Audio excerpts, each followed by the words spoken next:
and today we're in the village of Whitchurch at the King's Arms. So the King's Arms was built in 1575, but it didn't become a pub until 1675. In the Civil War, Charles I billeted his troops here in October 1664 before the Second Battle of Newbury. From the pub we're going to walk back towards the town centre, Whitchurch, which literally means the place of the White Church. We've come out of Church Street,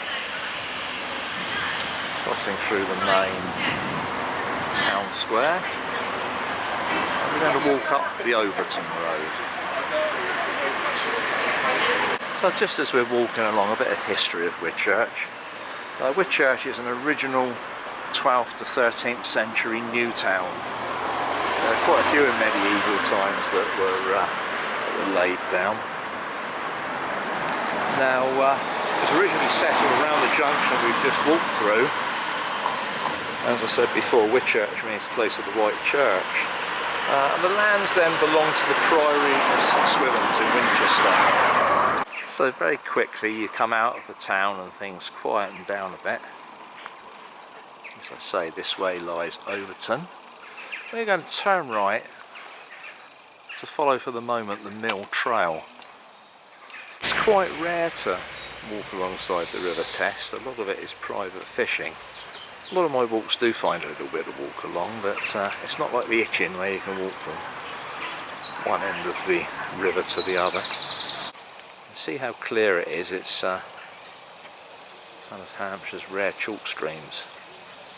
It's actually 40 miles long, rises at Ash near Basingstoke and emerges out into Southampton docks, into Southampton water. And there is a path that runs its length, but it cuts away from the river a lot. It's called the Test Way, and that runs for 44 miles. And here's the old town mill house and the old town mill. There were originally 5 mills along this stretch of the Test, and this one dates from the 18th century. Fell into disrepair after the Second World War, stopped milling about 1940.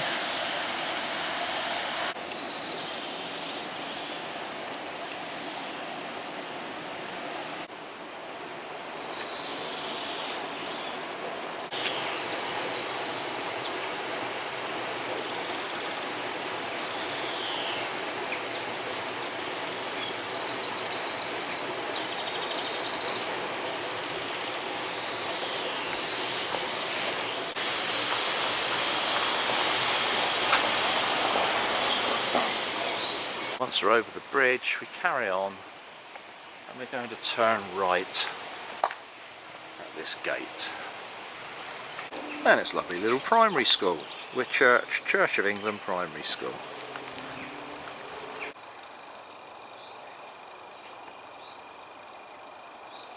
And we've been running around the edge of the school grounds, and then we turn right on this cycleway into a 1970s 1980s estate.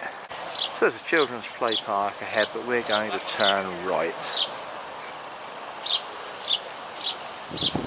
So we come through the Kissing Gate and we carry straight on down towards the silk mill. Back out onto Winchester Street, right opposite the silk mill.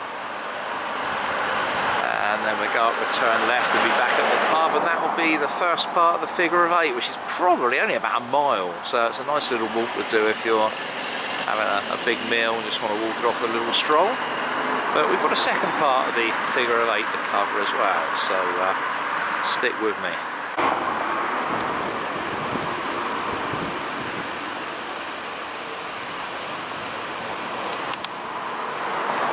So Whitchurch Silk Mill was built in 1815, it's grade 2 listed, and it still mills silk using the original Victorian machinery. As I say, it was built in 1815 and it was built by Henry and William Hayter. They were an ironmonger in the town. So it was obviously built to provide water power to use the hammers and the anvils probably. The war with France bankrupted the country though, and that also put Henry and William in trouble. So the mill was sold to William Maddock of London in 1820, and he turned it into a silk mill, and it provided work for 170 people in the town.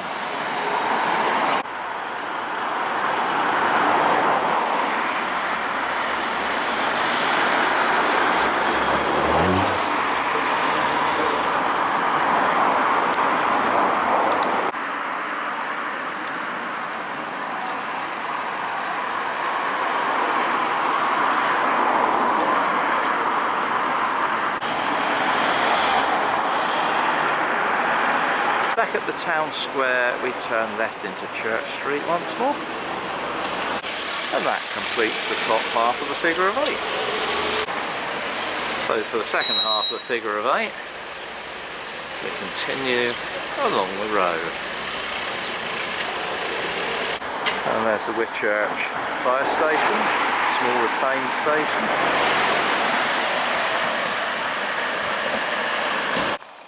Heading out of town now on Church Street. Lovely little places. And there's the Mount Lodge House, which is the lodge for the Mount, which presumably is up the top of the drive beyond those trees.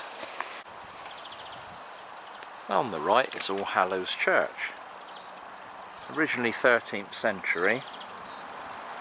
It was Norman, but had later additions, and it is the White Church in Whitchurch. It's been a church since 800 AD, maybe even 1st to 4th century Romans had a place of worship here. And there's the ubiquitous yew tree that always appears in older churches. And it appears, despite noisy cars, it appears because Christians revere this tree as a sign of death and resurrection, and that springs from its habit of the branches dip into the ground and sprouting new trees. Well, that's a shame, because despite being open, it's shut. Let's have a glimpse through the window. There, a little glimpse. Never mind. We'll carry on our walk. We'll leave the church behind. And over the road, on the corner, there's a finger post, and we follow that finger post down to the river. So this path once more is part of the Mill Trail.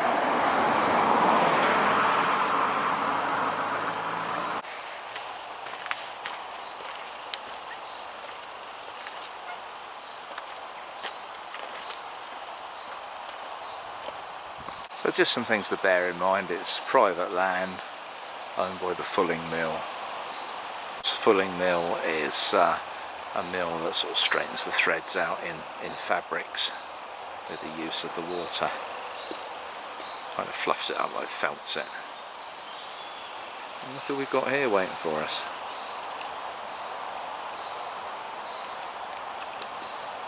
They're beautiful birds, aren't they? I didn't see that. She got some cygnets, just a couple of cygnets, that, and they're trying to climb up under her wing.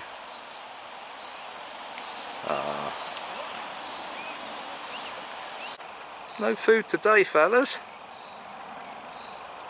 Anyway, we'll take a walk along this lovely riverside path.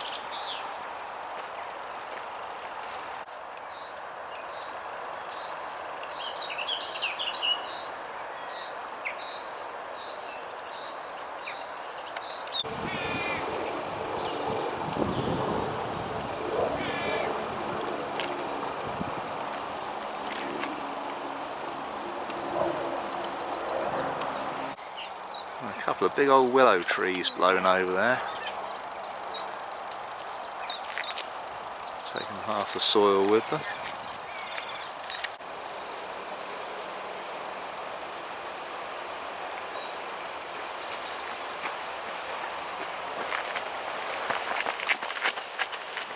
And here at the Fulling Mill, we carry on left over the footbridge.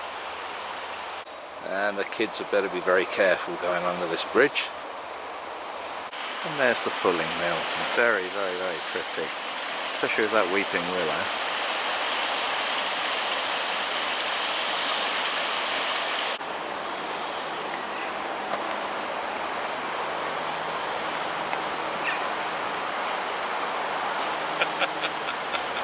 And just over the bridge are the gates to the Fulling Mill. Do a left and then a quick right. Don't carry on straight down the lane, the path carries on. So a couple of bits of information as we're walking through the meadows here. The medieval times was a time for strip farming. And that didn't mean you did it nude. It meant you had a strip of land called a burgee. And you're, I think a burgerer, correct me if I'm wrong, it's something like that, or burgery, something like that. And that would be your land. And Whitchurch grew quite rich, from publicans and things, because of the cloth traders that were travelling between Winchester and Newbury. Whitchurch was about halfway. So the ale houses did very well, and there were several of them, as you might have noticed. And about the Whitchurch silk mill, of course it's now owned and operated by the Whitchurch Silk Mill Trust, and they obtained the mill in 1990.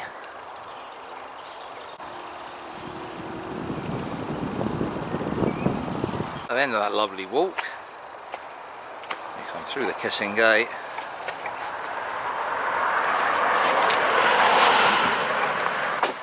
and we're onto the old Winchester Street.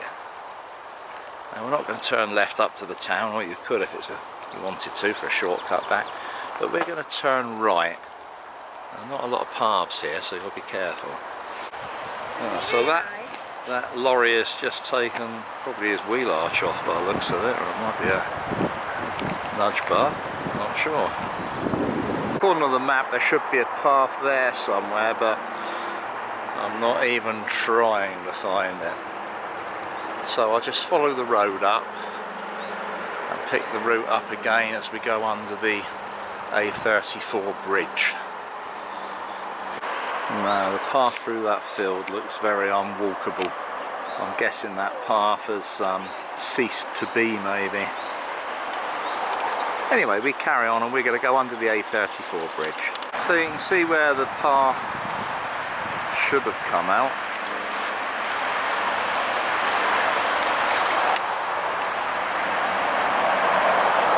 Up through this wooden thing here. Under the bridge. So we've passed under the bridge. There's a similar signpost there for another path, which isn't on our route anyway, but that one is still in situ.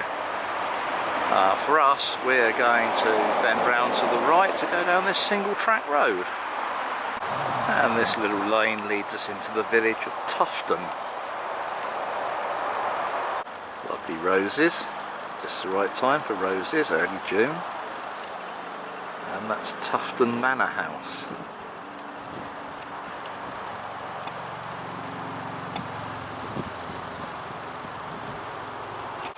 And we're turning right here, signpost Tufton. A lovely little village of cottages and minis. So someone's been on there on delivery and gone in for a cup of tea. They've been there a very long time. And this telephone box has a defibrillator in it. It's a good use. And this is St Mary's Church at Tufton, and it's 12th century, apart from the porch. As we enter the old 12th century church, we notice there are pews. Kate? It's alright, I've got a friend very involved with the church, and she's removed her pews. I like them. And we've got some 12th century Wall paintings as well up there. Just barely holding on. And again, faint outline of the painting here. It's a person, not sure who. You can see the legs, and of course the head at the top. And on a very simple altar. And we've got a Victorian postbox set into the wall. Such a pretty little village, this. And you can just see some of the remains of the old Didcot, Newbury and Southampton Railway. And we keep on past Willow Cottage and Swan Cottage. And the right of way takes us straight on.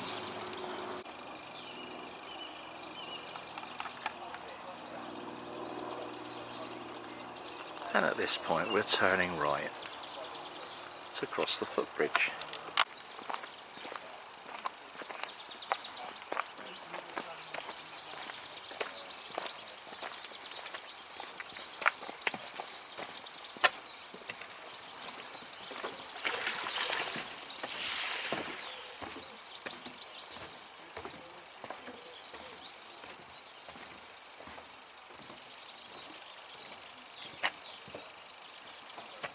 We're about to pass under the old viaduct, and up on the embankment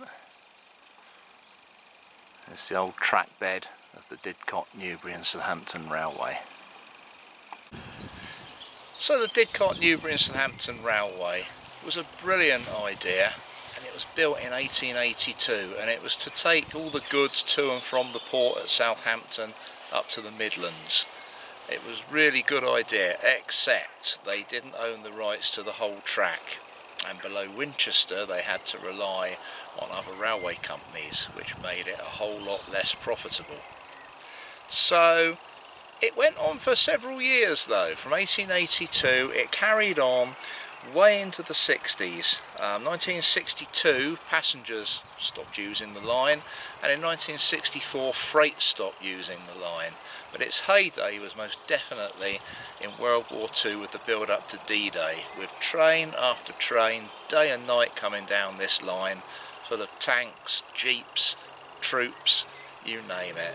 It was really useful, and to be honest, it would probably be really useful these days with the amount of traffic you get going up the A34 to the north from Southampton. But anyway, it's closed, it's finished, and it still remains for nice walks around it to find nice viaduct like that. You know, you don't see many of them. There's one at Winchester and one here, and there's not a lot left of this railway, so that's a real treat to see it.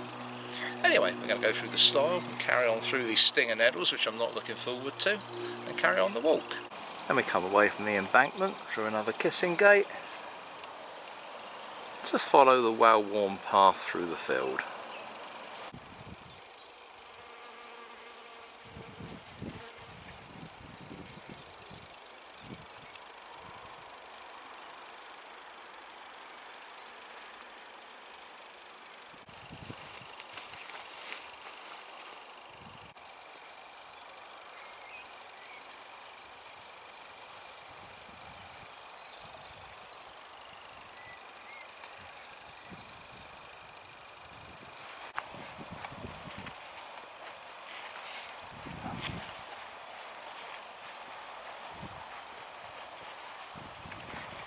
And here thankfully we don't go straight on, but we use the permissive path to the right,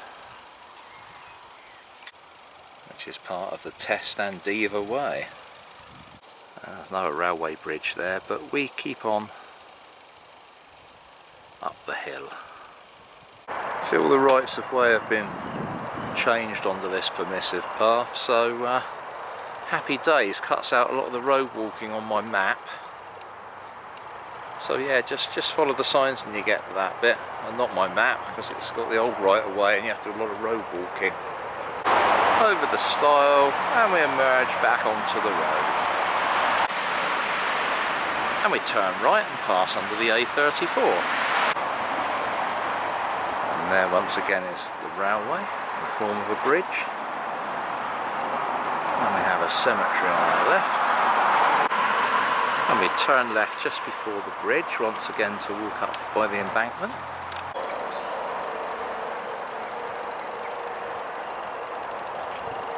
Up onto the new estate.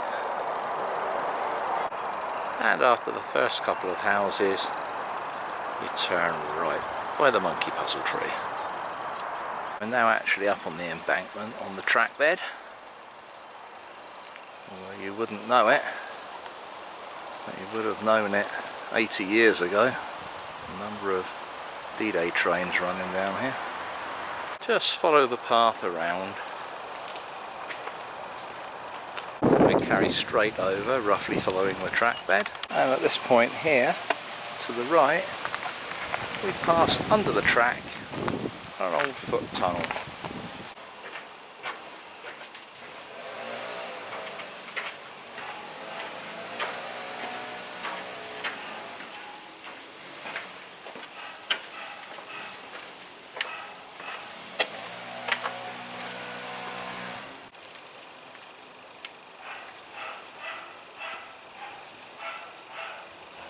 That looks very much like the old station building. It's certainly right adjacent to the track.